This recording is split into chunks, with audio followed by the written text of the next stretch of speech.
praying that day. And they were in there praying over Sister Shadi. And I will never forget, one of the board members had gone with me, and we were standing outside. And we just said, let's wait here until they're done so there's not so many in the room. And I could hear him so well. In fact, everyone in the hospital could hear him well. I stood outside that door for a few minutes and listened, and all of a sudden I heard the head of our women's ministries, and I'm not using her name today, but I heard her yell real quickly, Sister Shadi, I believe God is going to heal you. We're going to see you in church on Sunday. God's got this. This is a miracle that's getting ready to happen. The door opened, and her and the other two ladies walked out. And they said, oh, Pastor, you're here. And I said, I am. And they said, listen, would you do us a favor? Said, we know she's about to pass. As soon as she does, will you give me a call so we can start planning for the dinner after the funeral? I look, and she started to walk off and more prance off after she had said that. She was very proud of herself. She had prayed the prayer of faith, expecting nothing. Sink it in. As she turned to walk off, being the pastor I shouldn't have been, I said, whoa! There were nurses around looking at me that knew me, and I said, wait a minute, you just prayed the prayer of faith, and you told me you'd see her on Sunday. She looks at me and she said, well, yes, I did, but I wanted to encourage her. I said, no. Do you believe you're going to see her on Sunday? She said, well, yes, I do. And I said, and you believe she's going to die before Sunday? She said, yes, I do. I said, that's the best news I've had all week.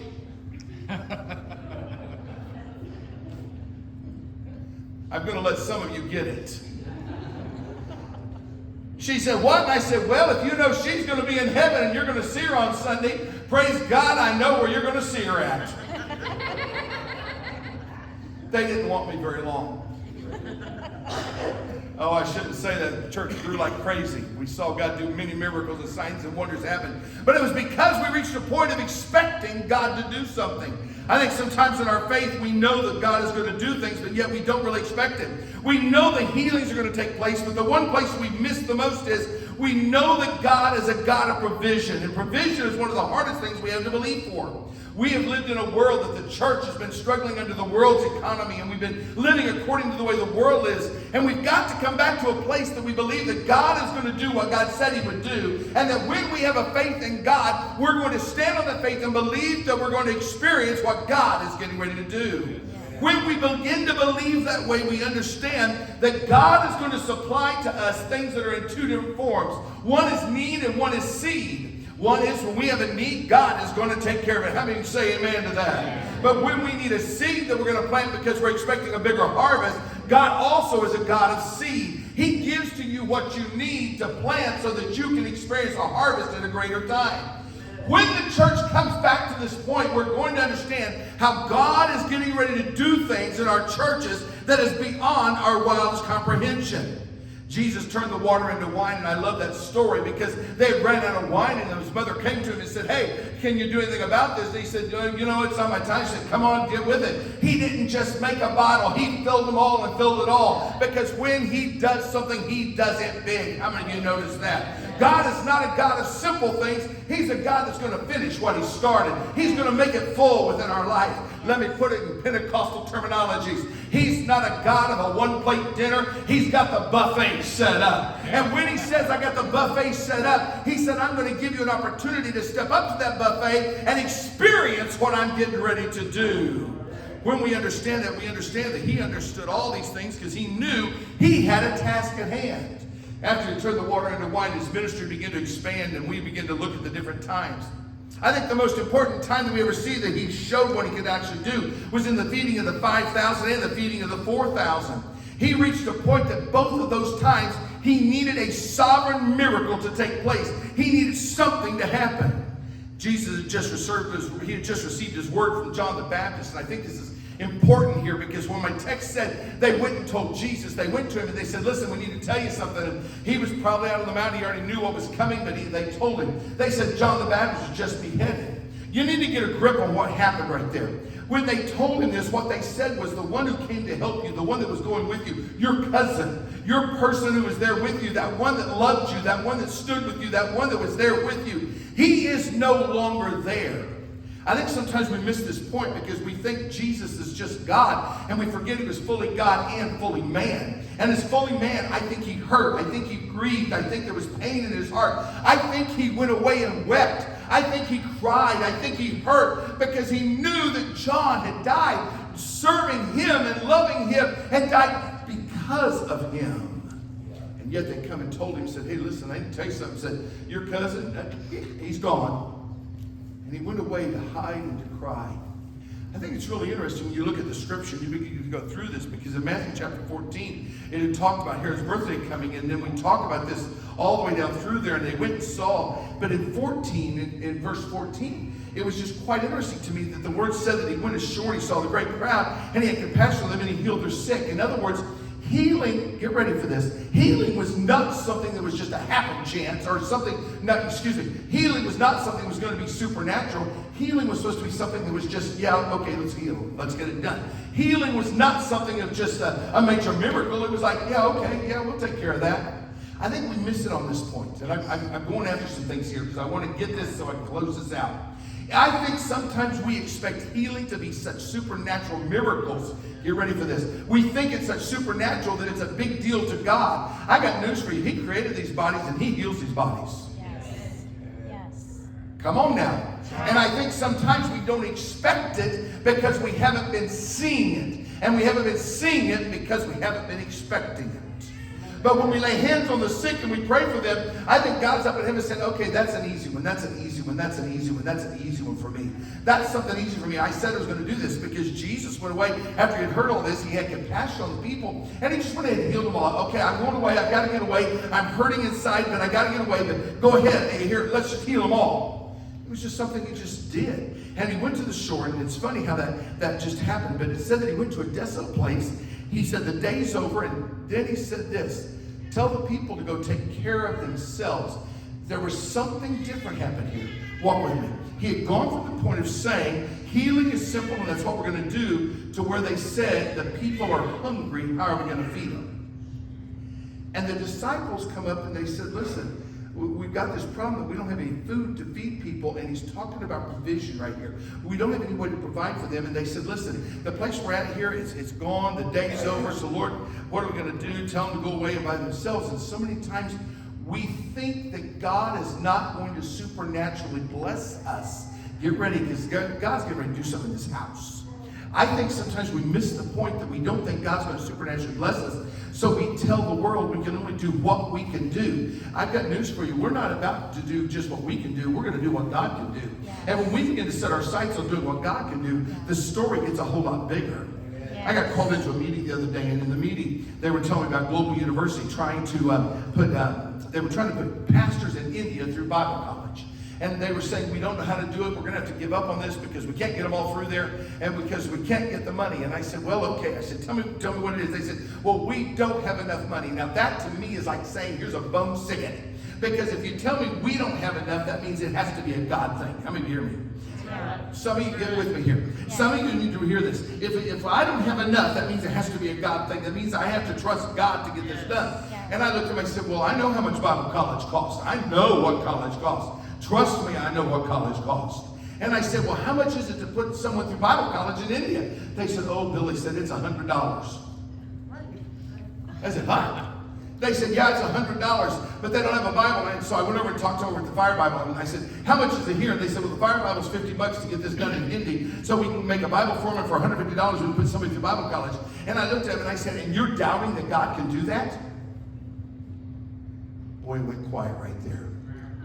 Sometimes we don't realize how big God really is. Yes. And we don't understand that when we give to God what we have and who we are, he says, watch out, look what I can do with this. Yeah. Yeah. And when we present something to him, he is able to do things that are bigger than us, wider than us, larger than us, and we are able to see the miraculous happen because he is a God of provision. Yes. When we're desperate for these things, we understand this. So Jesus said to them, they don't need to go away. You don't need to send them away. Give them something to eat. And they stood back and said, okay, Lord, now you got to understand something. There's not a McDonald's out here, and even though some people had McDonald's, didn't bring me any. Some of you that were in Sunday school understood that one. And I won't let you forget it. And so they looked at him, and here's what they said to him. They said, we only have 5 loaves and 2 fish. In other words, they hadn't gone to McDonald's. They were at Long John Silver's, and they couldn't afford a bigger plate, so they got a small plate. And all they got was some of those loaves because they give you free bread, and then just 2 fish because they had a cheap plate because they were cheap on this. And they said, this is all we've got. They had taken it from a little boy whose mother had fixed him the lunch, and that's all they had. And Jesus said, so that's all you have. Now here's where the question comes down. What do we do with what we have? What do we do with what we have? And Jesus said this, if when you're looking at what you've got, it seems like too little, then give it to me. Yeah. And he said, bring them to me. And he ordered the crowds to sit down on the grass, and taking the 5 loaves and the 2 fish, he looked up to heaven and said a blessing, and he broke the loaves and he gave them to the disciples, and the disciples gave them to the crowds. And this is what I loved about this word, because all of a sudden the disciples took it and he broke it and he gave it to the disciples. So when it came from his hands, there was only enough to give to the 12. Follow me. When what God gives us leaves our hands, it multiplies to the thousands. That's right. And when we are willing to say, God, whatever you put into my possession, I will take care of that, I will give that, then all of a sudden God says, then watch what I'm going to do for you. And all of a sudden the disciples are feeding all these thousands of people, and the wives and the children were there, and if we're going to claim that they were Assembly of God, then they were Pentecostal. They ate a lot. And they ate a lot, and they ate a lot, and they ate a lot. And the first miracle of the feeding of the 5,000, it was reported in all 4 of the Gospels. Why? Because of the importance of knowing that if you give what God's given you, He's going to multiply it. And the second miracle then really changed it. Because all of a sudden we went from that first miracle of the 5,000 to the second miracle of the 4,000, and where Matthew, Mark, Luke, and John all shared that one. All of a sudden it was just Matthew and Mark that showed that. Luke and John didn't bring it out, but it was 2 different stories. It wasn't the same story, because the feeding of the 4,000, it was the real indication this is where it took place, because one was by the Sea of Galilee and the other was in Gethsemane, and it was doing one for one group and one for another group, and it showed that it was going to be for everybody. I don't have time to go through all that, so I'm going to move this forward quickly. So when we understand that, all of a sudden they got to the 4,000, and all of a sudden he walked into this point, and the contrast to that, all of a sudden they sat down, and there were 2 miracles, but something took place here. For the 2 miracles took 2 different places, but there was something very unusual about this. They had more food to start with and had less left over. Why? These are the questions that hit my mind. I asked a lot of questions. And I said, why would you start with more and end with less? And all of a sudden I realized something. If you go back and you look at the story of the 5,000 and the 4,000, all of a sudden the 2 miracles took place in different regions, different areas, and yet when it came down to it, the disciples hadn't really expected him to do it again. Now I'm going to prove out my point, so walk with me here for just a second. The disciples had seen him do it once before, but they allowed time to degrade their belief and their faith in what God could actually do.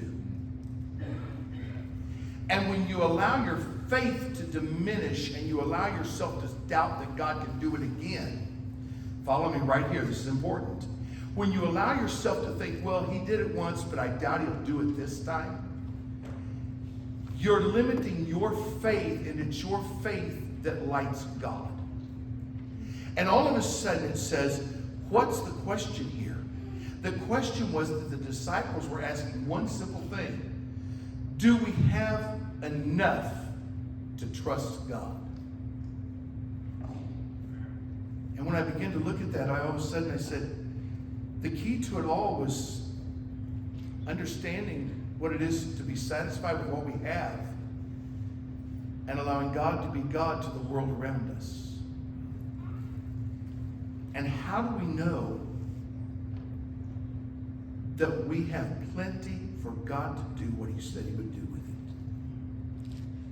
I think the key to this whole thing, and I'm going to slow down right here because I don't want you to miss this, is we have to learn what it is to be satisfied with what God has done with us and understanding that where God has us right now is his preparation to propel us to where he's going to take us to. So that means that we have to become very satisfied. 4 things. I'm going to do it really fast this morning, so just walk with me. It's just now 10 o'clock somewhere. We have to become satisfied with who we're with. We have to be satisfied with what we have. We have to be satisfied with where we are. And we have to be satisfied with someone else's schedule. If you're going to allow God to use you to profess things and to see the supernatural happen, and you're going to allow him to do it in your own life, number 1 is you have to be satisfied with who you're with. And I think sometimes we miss this point. You see, our relationships matter, and the disciples have been with Jesus. They had watched him perform miracle after miracle, and yet when it came down to it, they really didn't know who he was. They were questioning who he was. And when they were questioning who he was, it made them miss out on some of the greatest things that he could have done. I've told the story, and some of you have probably heard me tell it before, but I will never forget one day I was walking through the airport in Springfield, Missouri, and I was going through the TSA line, and I saw this other guy walking through the regular line, and I just didn't know for sure who that was. I kept looking at him and staring at him, and then all of a sudden I thought, man, he looks just like somebody I know. And I was just walking along, just bebopping along, and I thought, okay, that's fine, and I kept staring. Well, all of a sudden I realized I was staring too much, and he kept looking at me grinning. And the more he would grin, the more embarrassed I get, because I'm thinking, oh shoot, I shouldn't have been staring at him. But I was. And so we get through the line, and you've got to understand the Springfield Airport, it's not DFW. Springfield Airport, they use three gates. And it's a little bitty place. We were the only 2 people going through TSA. And there was two TSA lanes open, so one was in one and I was in the other. And we get to the end, and he's out the other side, and he's looking at me and smiling, and I walk over to him, and I said, listen, I'm sorry I keep looking at you, but I said, you look just like somebody I know.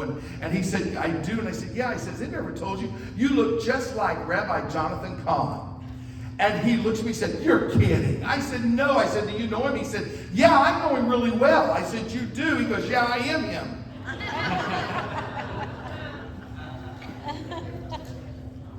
I said, oh. And at that point, I was in my mind praying, God, this would be a great time for a rapture, because I'm about to hear things I don't want to hear. And then he looks at me and said, but don't worry, I know who you are too. And I said, who am I? He said, you are the evangelist. I said, I got to go. And I took off and went down and found a seat where you can't hide in the Springfield Airport. He walks down and stands right in front of me and said, are you avoiding me? And I looked up without a blink of my eye, and I said, yes, sir, I am. I know who you are. I know what you do, and I don't want to hear it. He said, well, it's about time you hear it. And he began to speak over me. Well, luckily they called us for the plane. I got on the plane. I was in the very front seat. He sat a few seats behind me. And I said, when they landed in Atlanta, I jumped off the plane, and I thought I could get lost in Atlanta. I got in the middle of the hallway there in Atlanta, and the Lord said, you stop right here. He said, I put someone there to give you a word. Now listen to him. I'm standing there. He walks off the plane, walks up and said, I knew God was going to make you stand here and wait on me. He dropped his bags in the middle of the airport, laid hands on, he stands about like this, threw both his hands on my head, began prophesying over me. Atlanta became different that day to me. Why? Because all of a sudden I knew who I was with, but more than that, he knew who he was with. Here's news for you today. God knows who he's with when he's with you. The question is, do you know who he is? For when you know who he is, you know that he is the God that heals your body. He's the God that provides for your needs. He's the God that takes care of your children. He's the God that gave you your job. He's the God that said, I will take care of everything you have in your life, every need that you have. There is nothing you have to question about. I got news for you. My God is able to do greater things than I ever imagined. Yeah. He's able to do more than I ever thought. And when you put your faith in a level that you say, I know who my God is, you know that you're satisfied with who you're with. I think the second thing you have to realize is that you become satisfied with what we have. And I got to get through this. I think so many times we look around and we say, I don't have enough, and there's not going to be enough. We've got to come to an understanding that God gives us everything that we need. And everything that we need, he's going to provide. He provides it in special ways. Some of you know that Val and I have collected pennies off the ground for years. We give to missions off of our pennies, and you say you collect a lot of them. When I started picking up pennies and telling God this was for his, there are times we'll cash in pennies that have over $500 in pennies that we're able to give to missions. But the other day, Val looks at me, and it was about a year ago. She said, you know what? I believe God's about to do bigger things. She said, I'm praying for dimes. I thought, man, I thought I'd trained her better than that. I thought she'd at least go for quarters. And she said, I'm praying for dimes. She looks at me yesterday and she said, it's been a great trip. I found 2 dimes in Texas. She said, I found 2 dimes in Texas. I said, that tells me 2 things. Number 1, God's going to bless you abundantly. Number 2, God's going to bless Texas. And I said, you know what? You come to a place of realizing that when you expect it, you will find it. And there comes this time of understanding. God's going to give you exactly what you need. Do you think my wife's going to find pennies this year? She'll probably find them 10 at a time. Why? And I'm praying that next year she starts praying for silver dollars. So many times we get to this point that we don't understand that God is going to take care of us. And when we begin to gripe and complain that we don't have enough or there's not enough, God's the God up in heaven saying, wait a minute, I took care of all this. What's your problem? So we have to become satisfied with what we have. And I got to close this. So the third thing is we got to be satisfied with where we're at. I think one of the things that they said right here, they told him, they said, Lord, the people are out here, and this is the land of desolate. We're in a desolate place. This place is empty. There is nothing out here. And I think what we understand is that when we're with God and he's taking care of us, where we're at is where he put us at. And when he put us in that place, he planned that that be the place that he is going to bless you at. Let me say it again. The place you are at is where God has planned to bless you at. He said, I will plant you there and I will bless you there. We're always looking for greener grass. I got news for you. There isn't greener grass on the other side of the fence. You need to learn to water the grass you're setting in. And when you learn to water the grass you're setting in, you'll find out God said, this is where I put you. I'm about to do it. But then the last thing, and this is where I've been trying to get here. The fourth thing is satisfied with when. We struggle with timing. We'll say we know who God is, we know what God's done, we know that God has us where he wants us, but why isn't God doing it now? Let me just share with you, God doesn't wear a watch. No one has to wake him up in the morning. And he doesn't go to sleep. Now, get ready. Let me explain this so you hear me clearly. He is time. He holds it in his hand. He chooses what he chooses. It doesn't matter what we do or say. It's up to him and what he's going to do and say. And there comes times that we have to sit back and say, okay, God, you made me a promise. When are you going to come through with that promise? And it's at those times that we have to say, God, I'm simply going to trust you. Sometimes we miss this because we look back at the miracles that he's done and the signs that he's done, and we say, why aren't you doing it now? And I think it's because we don't understand our place in this. As we enter this Thanksgiving season, we enter Thanksgiving, we need to learn what it is to be thankful for what he's done in us. Who he is, what he's given us, where we're at. But in this Thanksgiving season, we need to understand that everything that we have and everything that we do is nothing more than a walk of faith. It's a walk of faith of believing that God is going to do what he said he would do. And sometimes we have to look back on what he's done and expecting to do it again. This is a hard one right here. So I want you to hear me on this. When Val and I were first married and we were young evangelists, as Pastor Gary was talking about, those were some rough, what we would like to call lean years. How many understand what the term lean years means? And we had some lean years. The other day I was fussing about having to get gas in the car because we weren't in Texas. Your gas is cheap here. I was in California, more than about triple your gas. We were having to get gas there, and I tried to find the cheapest place, and I found out the cheapest place was Texas. It was going to cost me more to drive here to fill up the car and drive back to California. So I chose not to do that. And I was fussing. And Val said, yeah, but Billy, do you not realize that God's taking care of everything all of our life? And she reminded me of a story, and I remembered the story, and I went to go back to it. We were driving through the Arkansas Mountains one night real late. And we'd had to leave a service, and we were going to drive all night long to get back to Springfield, where we were at that time. And it was really, really late at night. I'm talking the middle of the night. We got up those Arkansas mountains, and I don't like driving through the mountains anyway. It's not fun. I was raised in Kansas. We didn't know mountains existed.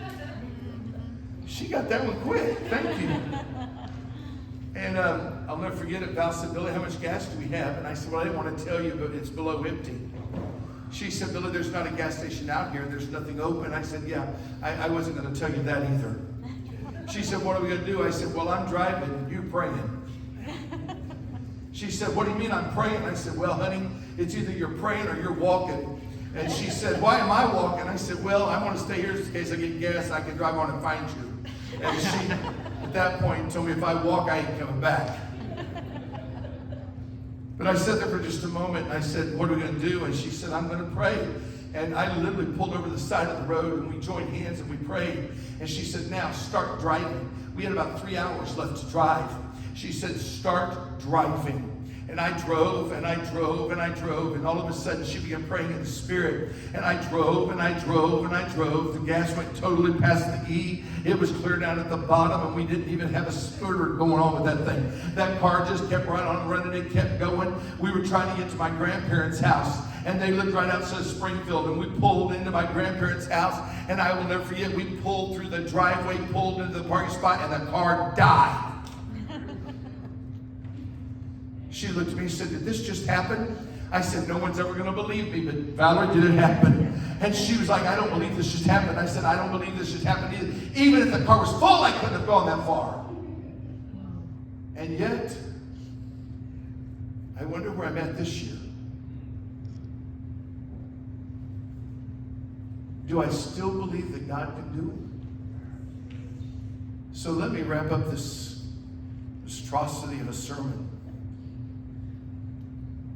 Sometimes we miss the simple fact that if he did it once, quit having fears now. But what we have to bring back is our testimony of the goodness of God. We quit talking about the goodness of God. And all of a sudden, I went through this whole thing in 14, 15. In fact, if you go through it, and I'm not going to take the time today, but if you look all the way, Matthew 14 was the story of the 5,000, 15 was the story of the 4,000. All of a sudden, you walk into chapter 16, and when you get to 16 and you start going through it, you know all the things that have been in 14 and 15. You know the 5 loaves, the 7 loaves. We know that he had 12 baskets left over. We know that he had 7 baskets left over. But then he got into chapter 16. These same disciples that had seen him do it in 14 and 15 got there, and in chapter 16 and verses 5 through 12, they begin discussing amongst themselves, saying, we brought no bread. Now that threw me.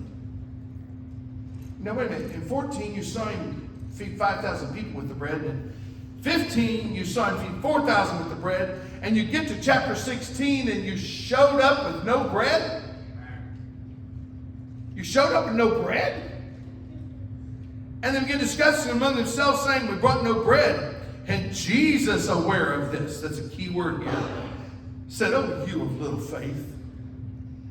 Why are you discussing among yourselves the fact that you have no bread? Do you not yet perceive? Do you not remember the 5 loaves of the 5,000, or how many baskets you gathered up and had left over, the 12? Or then the 7 loaves of the 4,000, and how many baskets you gathered there? You only had 7 left over there. And now you fail to understand that I really wasn't even talking about the bread. I was talking about the Pharisees and Sadducees. They understood that he did not tell them to beware of the leaven of the bread. But the teaching, he said, the teaching was, you stop believing he's going to do what he said he would do. When we stop believing he's going to do what he said he would do, we start missing the whole point of what he was trying to do here. Now, I wasn't a disciple. I kind of wish I would have been. That would have been fun. But I got to be honest with you, if I would have been a disciple, I'm not too dumb. I'm a pretty smart guy. And I would have had this down. If I would have seen him do it in 14, and I would have seen him do it in 15, and then in 16, they would have said, listen, we're going to go up around the mountain. Jesus is going to show up. He's coming to see us. So get ready. Jesus is going to come see us up here. I would have said, hang on, guys. I'm driving the Wonder Bread truck up there. And they would have said, what? And I would have said, I'm bringing the bread truck, and I'm going to pull an aquarium behind me.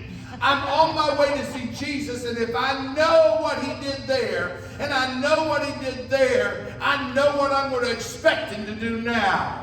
Why? Because if my God can take the little loaves and do that, and he can do this here, I'm going to show up with more faith than anyone else has ever had, and I'm going to bring him all the bread. I think Jesus would have walked up and said, is this a Subway? He would have had to look. You would have known it by the smell. Some of you will get that one in a few minutes too. And how many of you know Subway, you can smell it a mile away? They do that on purpose. Yes. And all of a sudden I would have shown up with all of this, and I would have said, God, let me put it to you this way, Lord. I believe in what you can do. I saw what you did then. Yes. I saw what you did there. Yes. I'm going to show up here, and instead of bringing you just a few loaves and a few fish, I'm going to show up with all my faith. I'm going to begin to tell the world, look what he did, look what he did, look what he did. And once he hears me tell, get ready, I'm giving you the line of the night. I'm going to begin to say, look what he did. And when Jesus hears you say, look what he did, he's going to look down at you and say, look what I'm going to do. Why? Because it's the word of our mouth that speaks what he's about to do, and the word of our mouth and the testimonies of our heart are what declare to the world, my God is going to do things better than I ever imagined. And when we begin to believe that God is going to do things better than he ever did it before, that's when we become as a church of people that rise up and say, watch out, because my God is coming through. My God is coming through. Yes. Come on.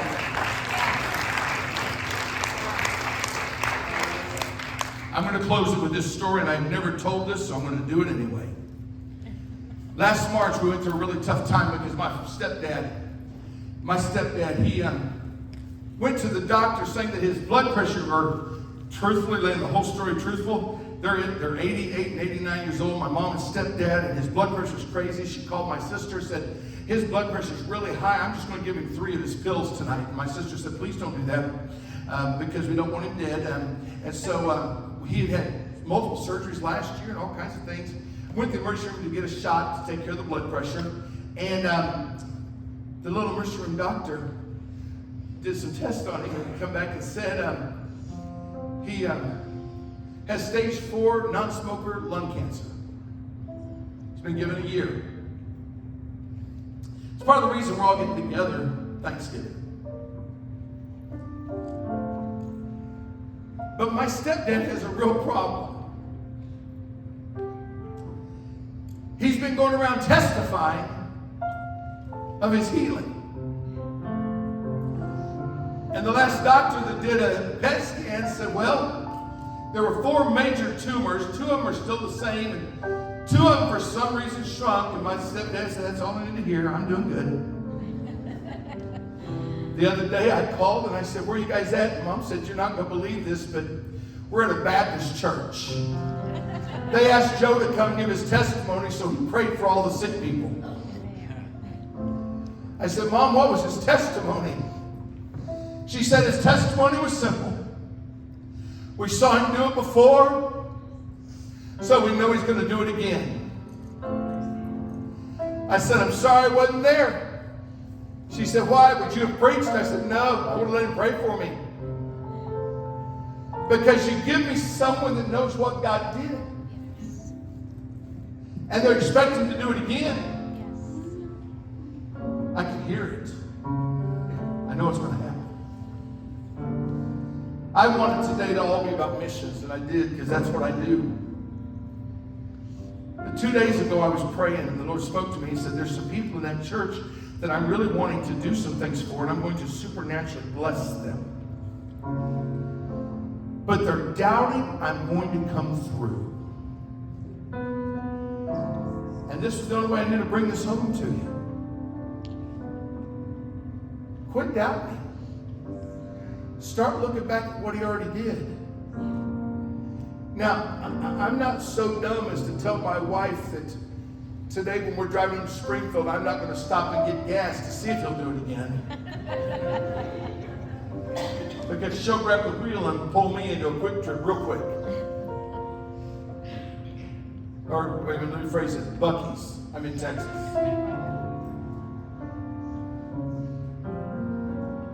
But here's what else I know. If I get almost home tonight, something happens and every gas station shuts down. And I might have 3 hours left to drive. And there's no gas for me to get. Don't worry about me. We'll make it home. Why? Because I can testify of what he did. Yes. And I know that he'll do it again. Some of you in this room, you need to remember this, and I just came for one reason, just to try to put this in your mind. If you're wondering what he's going to do now, look at what he did then. Don't get to chapter 16 saying I didn't come ready for him to do anything. Get to chapter 16 and say, hey, don't worry about it. I saw it in 14, I saw it in 15. Oh, 17 is going to be a great rejoicing. Because 16, he's going to do it again. Will it do it again? Yes, he'll do it again.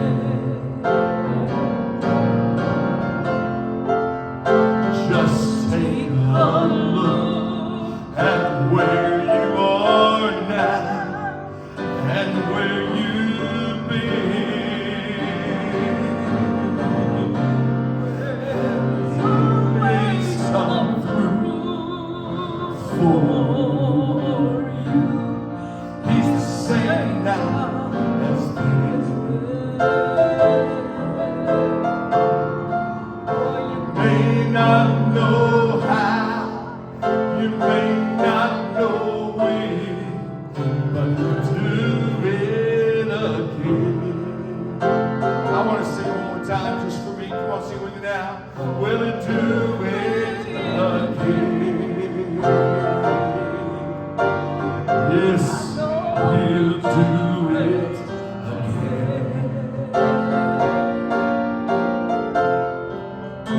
Just take a look at where you are now and where you've been. Well, hasn't he always come through for you? He's the same now as then. You may not know how, you may not know when, but you'll do it again. I'm going to do this very simple this morning, very easy. There are some of you that are sitting in a place that you're needing a miracle in your life, and I mean, God has spoken to me the last 3 days so heavy, I can't move past this. But you know that God has got to do something, and it's got to change. And you've been thinking, God, you're not going to come through. It's not wrong. It's just doubt and fear gets a hold of us. And you say, Billy, I got to be honest. I need the miracle today, and I need to tell God, I know what you did, and therefore I'm going to trust you for it now. I don't want you lifting a hand. I'm not asking you to lift a hand. I want you to stand your feet right now. If that's you and you say, I've got to believe God, just don't wait on somebody else. All over this place, people are standing. You know that God's got to come through. He's got to come through right now. He's got to come through. There are no doubts in this. There are no questions on this. God has to come through right now. You know that he's got to come through. Now we got to look back on it and we let our testimony go. If you know that he's going to come through, not that he's got to come through, but you know he's going to come through, I want you to make your way to this front as fast as you can. I'm going to pray over you all of you right here, but I've got